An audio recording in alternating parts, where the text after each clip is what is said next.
21장.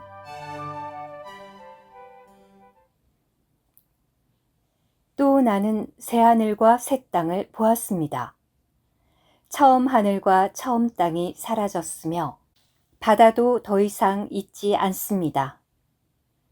또 내가 보니 거룩한 성 새 예루살렘이 하늘에서 하나님에게서 내려오는데 남편을 위하여 단장한 신부로 준비되어 있었습니다. 또 나는 보좌에서 나오는 큰 음성을 들었습니다. 보아라, 하나님의 장막이 사람들과 함께 있고 하나님께서 그들과 함께 장막을 치실 것이다. 그들은 하나님의 백성들이 될 것이고 하나님은 직접 그들과 함께 계시며 그들의 하나님이 되실 것이다. 하나님께서 그들의 눈에 모든 눈물을 닦아주실 것이며 더 이상 죽음이 있지 않을 것이고 슬픔이나 울부짖음이나 고통도 더 이상 없을 것이다. 왜냐하면 이전 것들이 다 사라졌기 때문이다. 보좌에 앉아 계신 분께서 말씀하셨습니다. 보아라, 내가 만물을 새롭게 한다. 그분은 또 말씀하셨습니다. 기록하여라. 이 말들은 믿을만하고 참되다. 그분은 또 나에게 말씀하셨습니다. 다 이루어졌다. 나는 알파와 오메가요, 시작과 끝이다. 내가 생명수의 샘을 목마른 사람에게 주어 거저 마시도록 하겠다. 이기는 이는 이것들을 상속받을 것이다. 나는 그에게 하나님이 되고 그는 나에게 아들이 될 것이다.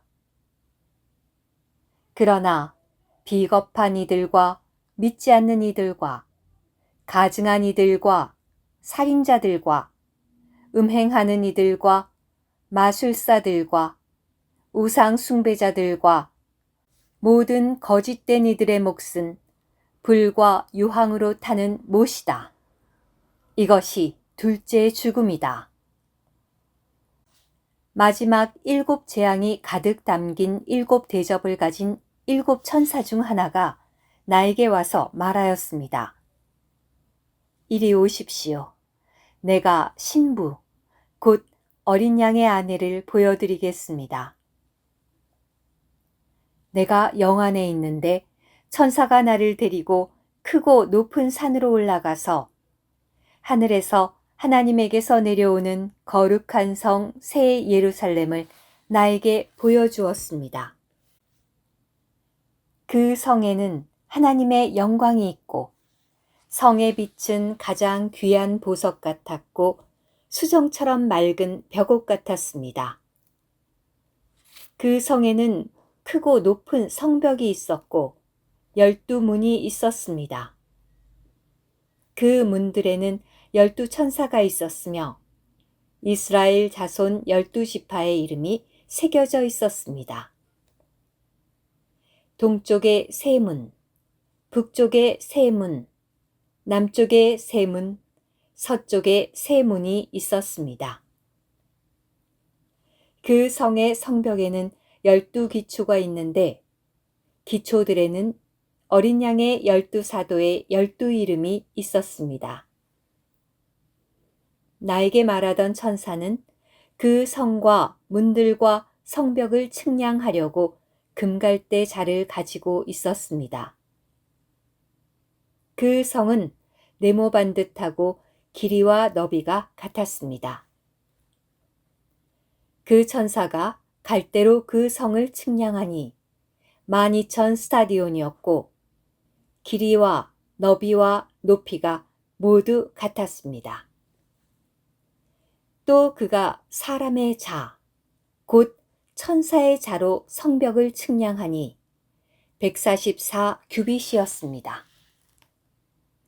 성벽은 벽옥으로 건축되어 있었고 그 성은 맑은 유리와 같은 순금으로 되어 있었습니다. 그 성의 성벽의 기초는 각종 보석으로 단장되어 있었는데 첫째 기초는 벽옥이요, 둘째는 청옥이요, 셋째는 옥수요, 넷째는 비취옥이요, 다섯째는 홍마노요, 여섯째는 홍옥수요, 일곱째는 귀감람석이요, 여덟째는 녹주석이요, 아홉째는 황옥이요, 열째는 녹옥수요, 열한째는 풍신자석이요, 열두째는 자수정이었습니다. 또 12문은 12진주로 되어 있었는데 그 문들은 각각 하나의 진주로 되어 있었습니다. 그리고 성의 길은 투명한 유리와 같은 순금이었습니다. 나는 성 안에서 성전을 보지 못하였습니다. 왜냐하면 전능하신 분 주 하나님과 어린 양께서 그 성의 성전이시기 때문입니다. 그 성에는 그 성을 비추어 줄 해와 달이 필요가 없습니다. 왜냐하면 하나님의 영광이 그 성을 밝게 하며 그 성의 등이 어린 양이기 때문입니다. 민족들이 그 성의 빛 가운데 다닐 것이고 땅의 왕들이 자기 영광을 그 성으로 가져갈 것입니다. 그 성에는 밤이 없기 때문에 문들이 종일토록 절대로 닫히지 않을 것입니다. 사람들은 민족들의 영광과 존귀를 그 성으로 가져갈 것입니다. 어떤 속된 것도 결코 그 성에 들어가지 못하고 가증한 짓과 거짓을 일삼는 사람도 결코 그 성에 들어가지 못하며 오직 어린 양의 생명책에 기록된 사람들만 들어갈 것입니다. 오늘 큐티. 새 예루살렘은 역대로 하나님께서 구속하신 모든 성도들로 이루어진 살아있는 구성체입니다. 새 예루살렘은 그리스도의 배필인 신부이고 하나님의 처소, 곧 그분의 장막인 거룩한 성입니다. 하와가 남편인 아담에게서 나와 그의 배필이 된 것 같이 그리스도의 신부인 새 예루살렘은 남편인 그리스도에게서 나와 그의 배필이 됩니다. 새 예루살렘은 그리스도의 생명과 본성의 풍성에 참여함으로써 준비됩니다. 하나님의 거룩한 성인 새 예루살렘은 전적으로 하나님께 속하도록 분별되어 거룩하게 되고 하나님의 거룩한 본성으로 온전히 적셔져서 그분의 처소가 됩니다. 구약과 신약에서 하나님은 그분께서 선택하신 백성을 배우자로 비유하시고 또한 그분 자신을 위한 거처로 비유하십니다. 배우자는 하나님을 사랑함으로 그분을 만족하시게 하고 거처는 하나님을 표현함으로 그분을 안식하시게 합니다. 이 두 방면이 모두 새 예루살렘으로 최종 완결될 것입니다. 하나님은 영원토록 새 예루살렘이 그분을 사랑하는 데서 가장 완전한 만족을 얻으시고 그분을 표현하는 데서 최상의 안식을 누리실 것입니다.